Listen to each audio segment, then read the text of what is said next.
నిన్న ప్రైమ్ వీడియోలో రిలీజ్ అయిన ద అకౌంటెంట్ స్క్వేర్ అండ్ ఇవాళ డిస్నీ ప్లస్ హాట్స్టార్ లో రిలీజ్ అయిన predator killer of killers film lovers కి, రెగ్యులర్ ఆడియన్స్ కి అండ్ స్ట్రీమింగ్ లో ఈ వీకెండ్ లో చూడడానికి ఈ టూ ఫిలిమ్స్ కూడా వర్తా కాదా, ఏ టైప్ ఆఫ్ ఎక్స్పీరియన్స్ ఇచ్చాయనే దాని గురించి క్లియర్ గా ఈ రివ్యూస్ వీడియోలో తెలుసుకుందాం. ఈ టూ రివ్యూస్ సపరేట్ గా చేయడం కన్నా ఒకేసారి చెప్పేస్తే బెటర్ అని ఈ విధంగా చెప్తున్నాను. ముందుగా ద అకౌంటెంట్ స్క్వేర్ నిన్న ప్రైమ్ వీడియోలో రిలీజ్ అయింది. ఇంతకు ముందు థియేటర్స్ లో కూడా రిలీజ్ అయింది, కానీ మన ఇండియాలో రిలీజ్ చేయకుండా ఈ విధంగా ప్రైమ్ కొన్ని ఫిల్మ్స్ కి లిమిటెడ్ రిలీజ్ తోటి ప్రాఫిట్స్ గురించి ఫాస్ట్ గా స్ట్రీమింగ్ లో రిలీజ్ చేసుకోవడానికి ప్లాన్ చేస్తున్నారు. సో ఆ విధంగా నేను రిలీజ్ అయింది cinema. Film lovers and crime action genre fans already the accountant 1 చూసేసి ఉంటారు. అండర్ రేటెడ్ అని చెప్పాలి. ముఖ్యంగా క్యారెక్టర్ బేస్డ్ ఫిల్మ్స్ మీలో చాలా మందికి ఇంట్రెస్ట్ ఉంటే ద అకౌంటెంట్ 1 ని కూడా అర్జెంట్ గా ప్రైమ్ లో ఉంటుంది, చూసేయండి. ఆ క్యారెక్టర్ చాలా యూనిక్ గా ఉంటుంది, క్రిస్టియన్ వుల్ఫ్. ఆఫ్ కోర్స్ మీలో చాలా మందికి తెలిసిందే, చాలా యాక్షన్ ఫ్రాంచైజ్ లోని ఒక క్యారెక్టర్ ని ఎస్టాబ్లిష్ చేసేది only first part, origin part లోనే. కానీ ఈ సీక్వెల్ లో కూడా ఈ క్యారెక్టర్ డెవలప్మెంట్ గురించి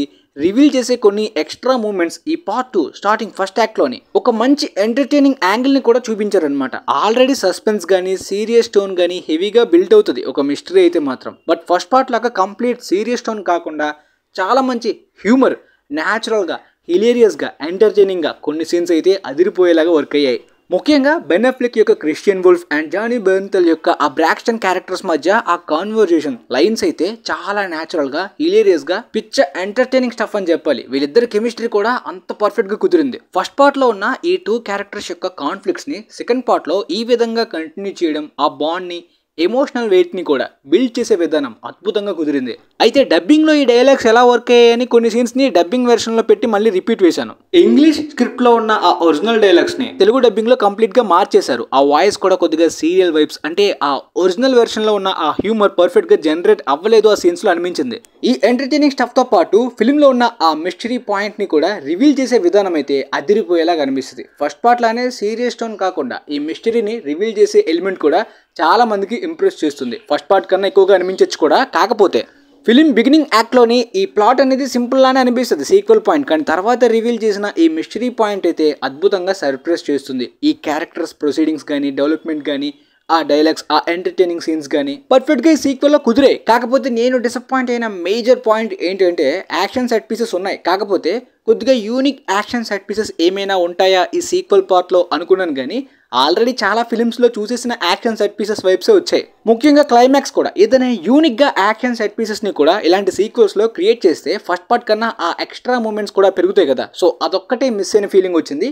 రిమైనింగ్ అంతా కూడా ఓకే. జానీ బెర్న్థెల్ గారి బ్రాక్స్టన్ క్యారెక్టర్ ఆల్రెడీ ఆయన కెరీర్లో ఎన్నోసార్లు ప్లే చేసినట్టే. ఫర్ ఎగ్జాంపుల్ పనిషర్ కానీ ఎన్నో యాటిట్యూడ్ బేస్డ్ క్యారెక్టర్స్ లానే ఉంటుంది. బట్ బెన్ అఫ్లెక్ గారి ఈ క్యారెక్టర్ చాలా యూనిక్గా, ఎందుకు ముందు ఏ ఫిల్మ్స్లో చూడనట్టు ఉంటుంది. కాబట్టి ఆ క్వాలిటీస్, బిహేవియర్ అంతా కూడా కొద్దిగా స్పెషల్ అటెన్షన్, చాలా మంచిగా పర్ఫామ్ చేశారు సీక్వెల్లో కూడా. బట్ డిసప్పాయింట్ అయింది ఈ ప్లాట్ పాయింట్ని మొదలుపెట్టే విధానం కానీ, ఆ రొటీన్ యాక్షన్ సెట్ పీసెస్ కానీ. ఫైనల్గా ఈ ఫిల్మ్కి నేను ఇచ్చే రేటింగ్ 7.8/10. ఫస్ట్ పార్ట్ లానే మైండ్ గేమ్గా, ఇంట్రెస్టింగ్గా మిస్టరీ బిల్డ్ అవుతూ మంచి క్యారెక్టర్ డెవలప్మెంట్ తోటి ఎంటర్టైనింగ్గా వెళ్ళే ఈ సీక్వెల్లోని ఆ ఫస్ట్ యాక్ట్లోని ప్లాట్ పాయింట్ నార్మల్గా అనిపించడం, యూనిక్ యాక్షన్ సెట్ పీసెస్ లేకపోవడం అనేదే కొన్ని మైనస్ పాయింట్స్.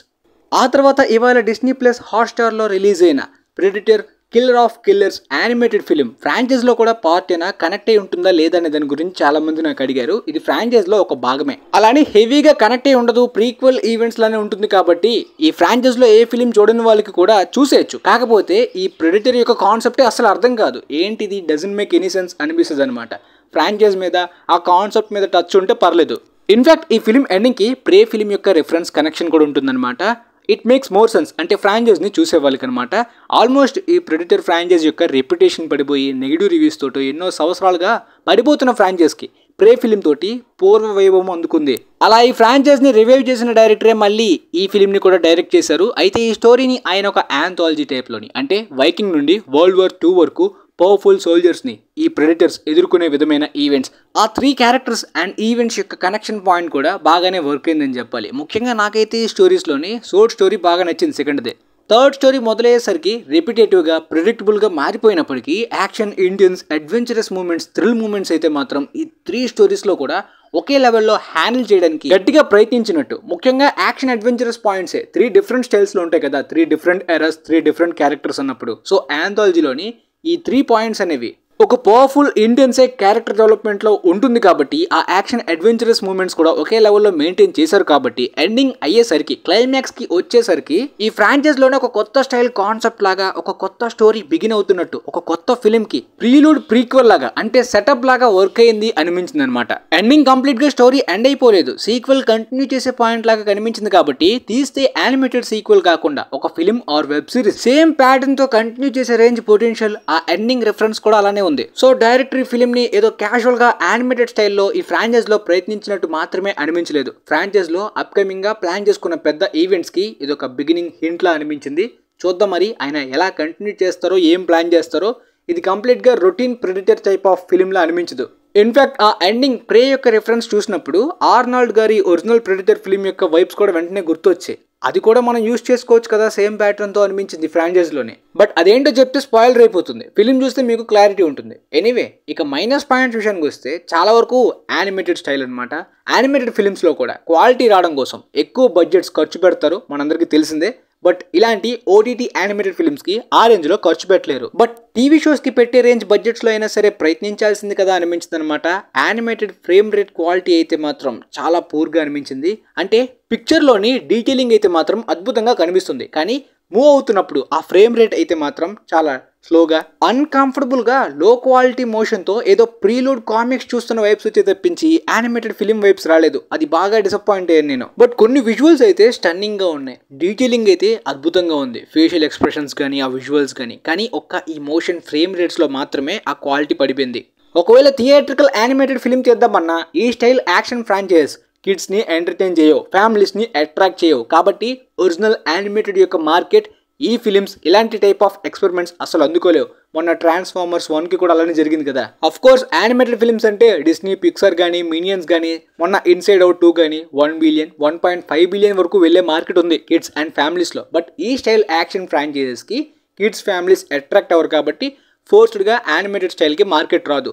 పోతే ఈ అలా టైంపాస్ కోసం ఈ ఫిలింని చూద్దాం అనుకుంటే ఓకే, కాస్త ఎక్స్పీరియన్స్లోని కొన్ని సీన్స్లో ఆ యానిమేషన్ మూమెంట్స్ని అయితే మాత్రం భరించాలి, అంతకు మించి రిమైనింగ్ అంతా కూడా ఓకే అనమాట. అలానే ఈ ప్లాట్ ఐడియా కూడా ఫ్రాంచైజ్లో బాగుంది, వాడుకునే పొటెన్షియల్ కూడా స్ట్రాంగ్గా కనిపించింది, ఎండింగ్ రిఫరెన్స్ కూడా బాగుంది. కాబట్టి హ్యాపీగా ఈ ఫ్రాంచైజ్ నచ్చే వాళ్ళు వర్తి అన్నట్టు చూసేయచ్చు అనమాట.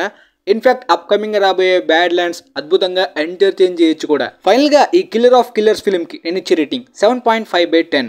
యానిమేషన్ క్వాలిటీతో పాటు ఈ ఫిల్మ్ యొక్క ప్రయత్నం ఏంటి, అప్కమింగ్ గా ఫ్రాంచైజ్ లో ఏ ఫిల్మ్ కి కనెక్ట్ అవబోతుంది, ఏ ఈవెంట్స్ గురించి దీన్ని ప్లాన్ చేశారు అనే క్లారిటీ కూడా ఇచ్చుంటే ఇంకాస్త బెటర్ గా ఉండదు కదా ఎక్స్పీరియన్స్ అని నాకు అనిపించింది. అప్కమింగ్ గా రాబోయే బ్యాడ్ ల్యాండ్స్ ఫిల్మ్ అనేది ప్రెడిటర్ ని హీరో క్యారెక్టర్ లో చూపించబోతున్న స్టోరీ పాయింట్ ఆఫ్ వ్యూ కాబట్టి దానికి ఈ స్టోరీ ఐడియాకి కనెక్షన్ లేదు. సో ఈ స్టోరీ ఐడియా యొక్క ప్లానింగ్ అప్కమింగ్ ఫ్రాంచైజ్ లో ఏ ఈవెంట్స్ లో ప్లాన్ చేస్తున్నారో ముందుగా చెప్తే మార్కెటింగ్ గా వాళ్ళకి యూజ్ అవుతుంది, చూస్తున్నప్పుడు ఎక్స్పీరియన్స్ గా మనకి కూడా యూజ్ అవుతుంది అనేది నా ఒపీనియన్. ఫైనల్ గా నా రివ్యూస్ అయితే మీకు క్లియర్ గా అర్థమయ్యాయి అనుకుంటున్నాను. వీలైతే ఈ వీడియోస్ మీ ఫ్రెండ్స్ లో ఉన్న వాళ్ళకి కూడా షేర్ చేయండి. And thanks for watching guys.